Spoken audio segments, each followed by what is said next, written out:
बिस्मिल्लाहिर्रहमानिर्रहीम। Dear students, अस्सलाम वालेकुम। बच्चों, जैसा कि आप जानते हैं कि लास्ट लेक्चर में हमने एक्सरसाइज 4.3 की कुछ क्वेश्चन सॉल्व किए थे जो कि रिलेटेड है स्लोप के बारे में कि स्लोप कैसे फाइंड करना है। आप जानते हैं कि अगर दो पॉइंट्स दिए गए हों x1 y1 और दूसरा पॉइंट x2 y2 है तो स्लोप मालूम करने का क्या फार्मूला है, y2 minus y1 divided by x2 minus x1। उसी से रिलेटेड नेक्स्ट क्वेश्चन बच्चों हम सॉल्व कर रहे हैं। क्वेश्चन नंबर 6 है the 3 points ABC are consecutive vertices of a parallelogram. बच्चों, एक पैरेललोग्राम है जिसके 3 वर्टेक्स दिए गए हैं, 4 वर्टेक्स हमने फाइंड करने हैं। यहां क्वेश्चन में मेंशन नहीं है कि आप ये मेथड इस पे अप्लाई करें। बच्चों, एक पॉइंट इसमें दिया गया है 7 -1, बी जो वर्टेक्स है वो है जी -2 और 2, सी है इसमें 1 और 4। हम जो फाइंड करना चाहते हैं उसको बच्चों डी का नाम दे दिया है और उसके जो कोऑर्डिनेट है वो सपोज कर लिए x एंड y। तो ये बात हम यहाँ पे लिख लेते हैं कि let D x y be fourth vertex of parallelogram. So बच्चों, अगर ये इसकी फोर्थ वर्टेक्स है तो ये इसके कोऑर्डिनेट हमने फाइंड करने हैं। इसका मतलब क्या है कि x और y की वैल्यू हमें फाइंड करनी है। इसके लिए हमारे पास डिफरेंट मेथड्स हैं। हम डिस्टेंस का फार्मूला भी यूज कर सकते हैं, हम इस पे स्लोप का फार्मूला भी यूज कर सकते हैं, हम इसको वेक्टर मेथड से भी सॉल्व कर सकते हैं। तो बच्चों, जो वेक्टर मेथड से हमें सॉल्व करना है वो इंशाल्लाह हम चैप्टर नंबर 7 में पढ़ेंगे। चूंकि यहाँ पर कुछ भी मेंशन नहीं है कि आप इसको फलां मेथड से करें, तो किसी एक तरीके से इसको किया जा सकता है। तो हम इसको स्लोप के जरिए कर रहे हैं। एज बच्चों, ये साइड्स अपोजिट साइड्स आपस में पैरेलल हैं। ए डी पैरेलल टू किसके है, B C. As A D parallel to B C and और बच्चों इसमें क्या पैरेलल है जी, ए बी पैरेलल है किसके पैरेलल है, ये BC। तो दो वैल्यूज पैरेलल हैं। हम ये जानते हैं कि जब दो लाइंस पैरेलल होती हैं तो उसमें स्लोप उनके इक्वल होते हैं। So slope of AD is equal to slope of BC। पहले हम एक फॉर्म लेकर उसको सॉल्व करें। अपोजिट साइड्स बच्चों पैरेलल हैं, AD पैरेलल BC के है और AB पैरेलल टू किसके है, DC के।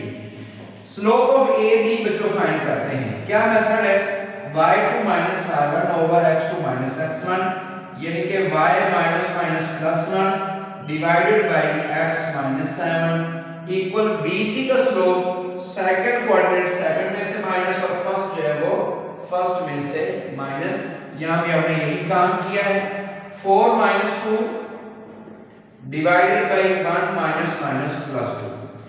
जी बच्चों, divided by 1 minus minus plus 2। हमारा मकसद यहाँ पर एक ही है कि हमें x और y की वैल्यूज चाहिए यहाँ से। सो इसको मजीद सॉल्व करके बच्चों मैं यहीं पे लिख रहा हूँ y plus 1 divided by x minus 7। 4 minus 2 करेंगे 2 डिवाइडेड बाय क्या आ गया 3, इसको क्रॉस मल्टीप्लाई कर देते हैं तो 3 multiply by y plus 1 equal आ जाएगा 2 मल्टीप्लाई बाई x माइनस 7। हमें एक इक्वेशन चाहिए बच्चों, तो वो इक्वेशन हम यहाँ से फाइंड करते हैं। ये आ जाएगी हमारे पास 3y plus 3 that is equal to 2x minus 14। x y वाली वैल्यूज एक तरफ कर देते हैं, बाकी दूसरी तरफ, तो ये उधर जाकर नेगेटिव हो जाएगा और ये इधर आकर वैल्यू क्या हो जाएगी, पॉजिटिव। लिहाजा 2x माइनस 3y। जी बच्चों, 2x माइनस 3y किसके इक्वल आ चुका है जी, 17 के इक्वल। इसको हम इक्वेशन नंबर 1 का नाम दे देते हैं। आल्सो अब हम दूसरी फॉर्म यूज करते हैं। आल्सो हम लिख सकते हैं बच्चों इसमें कि AB पैरेलल है किसके पैरेलल है जी, BC के। सो इसमें भी स्लोप इक्वल लिखेंगे।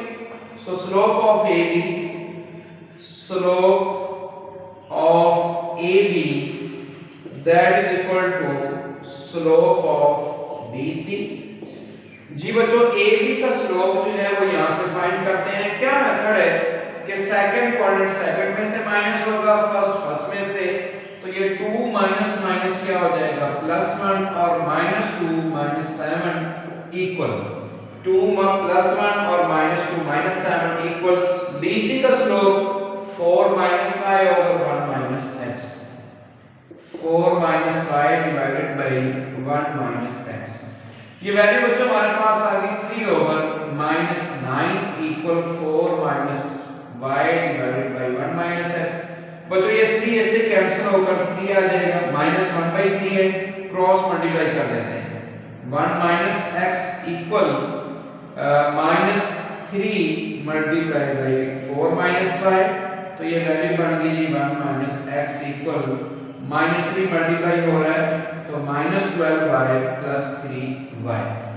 सो बच्चों इसी को मजीद सॉल्व करते हैं। ये हमारा मकसद यहाँ पर क्या है कि हमें x और y की वैल्यूज जो है वो फाइंड करनी है। सो तो हम x और y की वैल्यू यहाँ से फाइंड करते हैं। जी बेटा ये आ जाएगा कि -12 है और माइनस का x इधर जाकर प्लस और ये इधर आकर प्लस हो जाएगी वैल्यू।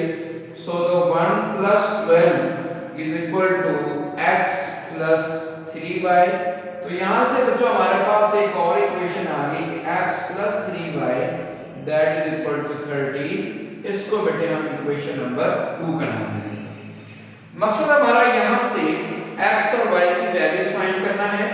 अगर हम इन दोनों को ऐड कर दें तो प्लस का 3y -3y से क्या हो जाएगा कैंसिल और हमारे पास x की वैल्यू आ जाएगी। लिहाजा लिखते हैं एडिंग इक्वेशन नंबर 1 एंड 2। सो इन दोनों को ऐड करते हैं, 2x - 3y = 17 और x + 3y = क्या आ जाएगा 30। बेटा ये कैंसिल, 3x = 30, 3 पे इसको डिवाइड कर देते हैं, कैंसिल हो गया और यहां से हमारे पास x की वैल्यू क्या आ गई 10।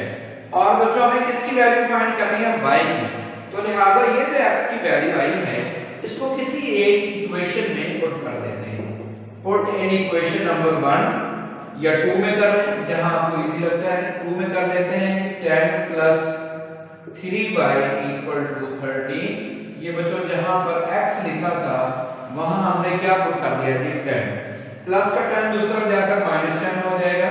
3y = 13 - 10, 3y = 3। हमें चूंकि सिर्फ y की वैल्यू चाहिए, 3 इसमें इजाफी आ रहा है, 3 पे डिवाइड कर देते हैं तो y की वैल्यू क्या आ गई 1। लिहाजा हमारे पास 4 वर्टेक्स आ गए बच्चों और वो क्या आंसर उसका है 10 और 1। यही हमें यहाँ से फाइंड करना था। जी बच्चों ये हम एक इसका क्वेश्चन सॉल्व कर चुके हैं। अब नेक्स्ट क्वेश्चन की जाने बढ़ते हैं। जी स्टूडेंट्स नेक्स्ट क्वेश्चन हमने सॉल्व करने हैं वो रिलेटेड हैं जी इक्वेशंस ऑफ स्ट्रेट लाइंस से मुतल्लिक हैं। तो स्ट्रेट लाइंस की मुख्तलिफ फॉर्म्स हैं जिनको अभी हमें डिस्कस करना है। फर्स्ट में है इसकी जनरल फॉर्म,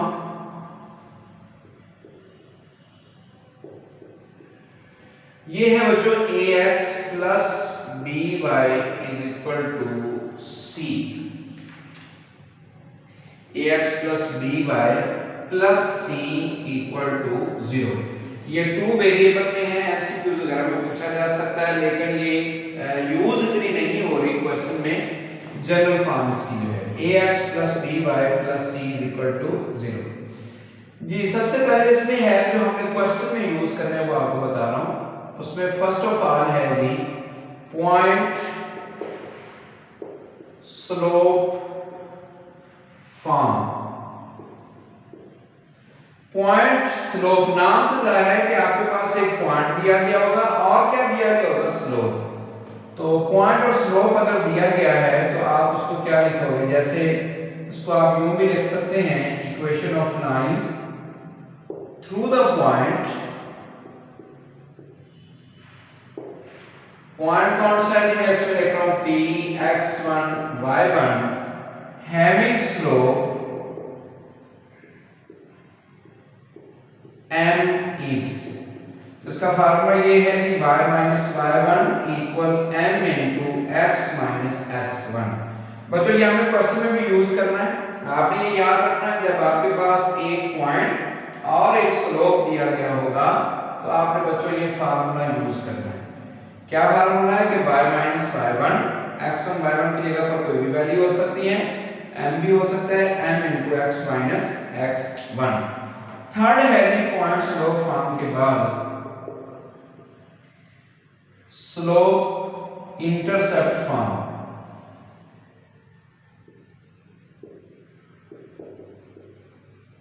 लेकिन उससे पहले जो हम डिस्कस कर लेते हैं ये 2 पॉइंट फॉर्म। 2 पॉइंट्स फॉर्म, ये सारी हम इक्वेशन ऑफ स्ट्रेट लाइंस के फॉर्म्स पढ़ रहे हैं। अब इसमें क्या होगा बच्चों, नाम से सारे 2 पॉइंट्स दिए गए हैं, जैसा कि एक x1 y1 है, दूसरा क्या हो जाएगा x2 y2। तो आप इसे क्या लिखोगे जी, y minus y1 divided bye y2 minus y1 equal x minus x1 divided by x2 minus x1, x2 minus x1। Next है जी इसकी थर्ड टाइप जो कि हम पहले डिस्कस कर रहे थे, स्लोप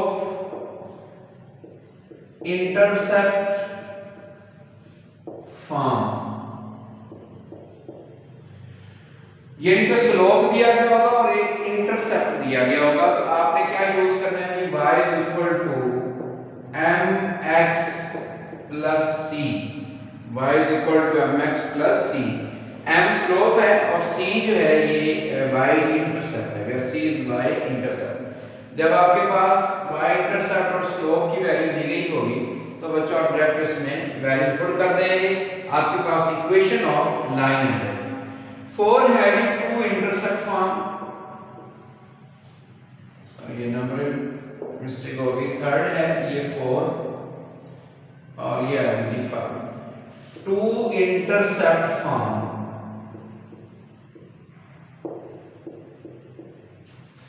टू इंटरसेप्ट फॉर्म ये कि आपके पास दोनों इंटरसेप्ट दिए गए होंगे, x इंटरसेप्ट भी और y इंटरसेप्ट भी। तो आपने क्या लिखना है, x over a plus y over b is equal to 1, where a is x intercept और जो b है वो क्या है जी, y इंटरसेप्ट। a है इसमें लिख देते हैं जी x इंटरसेप्ट और जो b है वो इसमें क्या है, y इंटरसेप्ट। लास्ट फॉर्म है नॉर्मल फॉर्म,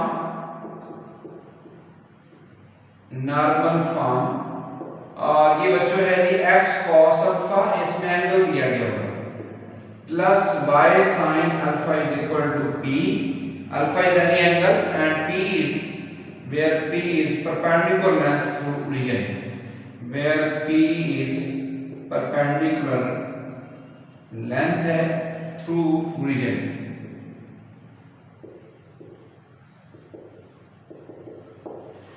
जी बच्चों ये फार्मूले हैं जो कि हमने रिमेनिंग एक्सरसाइज में यूज करने हैं इक्वेशन ऑफ स्ट्रेट लाइन से रिलेटेड। इन फार्मूलाज को अपने ज़हन में रखिएगा, इनको याद कीजिएगा ताकि हम क्वेश्चंस इजीली सॉल्व कर सकें। जी बच्चों इसी से रिलेटेड हमने अभी क्वेश्चन देखने हैं, लेकिन उससे पहले मैं दोबारा से आपको बताता चलूँ फार्मूला जो है स्लोप के जो फार्मूले हमने पहले पढ़े थे मैं उनको दोबारा से रिवाइज आपको करवा रहा हूँ। पहला फार्मूला तो ये था स्लोप का कि m is equal to y2 minus y1 divided by x2 minus x1। ये कब यूज करना है, जब आपके पास दो पॉइंट्स दिए गए होंगे, m is equal to tan theta. बच्चों ये कब यूज करना है, जब आपके पास एंगल दिया गया होगा। और तीसरा और आखिरी हम इसमें पढ़ रहे हैं, नेक्स्ट मजीद देखेंगे। थर्ड है इसमें फार्मूला स्लोप मालूम करने का कि आपके पास अगर सिर्फ y और x की वैल्यू दी गई हो तो आप स्लोप किसके इक्वल लिख दोगे, y डिवाइडेड बाय x। अच्छा इसमें एक और चीज भी है, सपोज करें कि अगर क्वेश्चन में दिया गया है x एक्सिस, तो इसका मतलब आप जानते हैं y इक्वल 0 होता है। अगर क्वेश्चन में दिया गया बच्चों y एक्सिस, तो इसका मतलब x किसके इक्वल होता है, 0 के। हमने बच्चों इसी से रिलेटेड कुछ क्वेश्चन भी करने हैं, फार्मूला आपको लिख दिए हैं, लिख के दे दिए मैंने, इनको ज़रा याद कीजिएगा ताकि हम क्वेश्चन इजीली कर सकें। तो क्वेश्चन की जाने बढ़ते हैं जी। नेक्स्ट क्वेश्चन कौन सा है वो देखें। जी स्टूडेंट्स, क्वेश्चन नंबर 9 है, find an equation of the B part हमें इसका सॉल्व करना है। The vertical line through -5 3, vertical line find करनी है थ्रू द पॉइंट -5 3 है।